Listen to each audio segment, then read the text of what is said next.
கர்த்தருடைய பரிசுத்தமான நாமம் மகிமைப்படுவதாக. ஆசீர்வாதமான ஒரு நல்ல காலை நேரத்திலேயும் அனுதினமன்னா என்ற வேத தியானத்தினால் உங்களை சந்திப்பதில் மிகுந்த சந்தோஷம். கிருபையாய் தேவன் கொடுத்த நல்ல நாளுக்காக கர்த்தரை துதிப்போம். இந்த நாள் ஆகஸ்ட் மாதம் 24ஆம் தேதி திங்கட்கிழமை காலவேளை. இந்த காலவேளையில் நம்முடைய தியானத்திற்கான வேத வசனம் நீதிமொழிகள் 24:17. உன் சத்துரு விழும்போது சந்தோஷப்படாதே, அவன் இடரும்போது உன் இருதயம் களிகூராதிருப்பதாக. ஒரு அழகான வார்த்தையை இந்த காலவெளியில் வாசிக்க கேட்டோம்.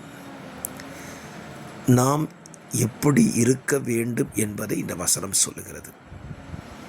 இதில் நாம் நம்முடைய சத்துருவினிடத்தில் எப்படி இருக்க வேண்டும், நாம் எப்படி இருக்க வேண்டும், நம்முடைய சத்துருவினிடத்தில் எப்படி இருக்க வேண்டும் என்பதை இந்த வசனம் சொல்லுகிறது. பொதுவாகவே நாம் எப்படி இருக்க வேண்டும்?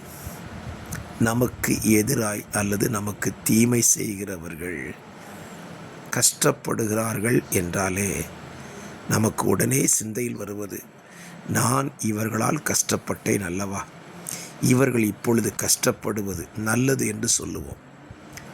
அப்படி சொல்லக்கூடாது என்பதுதான் அந்த வசனம் போதிக்கிறது. இரண்டாவது, நம்முடைய சத்துருக்களிடத்தில் எப்படி நடந்து கொள்ள வேண்டும்?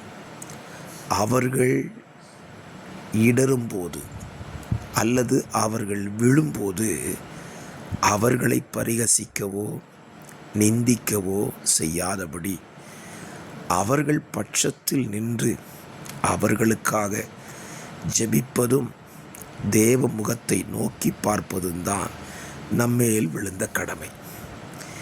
இதை யார் செய்ய முடியும் என்று பார்த்தால், ஆண்டவரை அதிகமாய் நேசிக்கிறவர்களால் மட்டும்தான் இதை செய்ய முடியும்.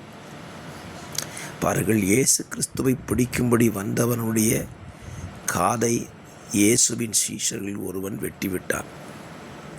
இயேசு அந்த இடத்துல வெட்டப்பட்டவனுடைய காதை சரி செய்து விட்டார், சுகமாக்கி விட்டார்.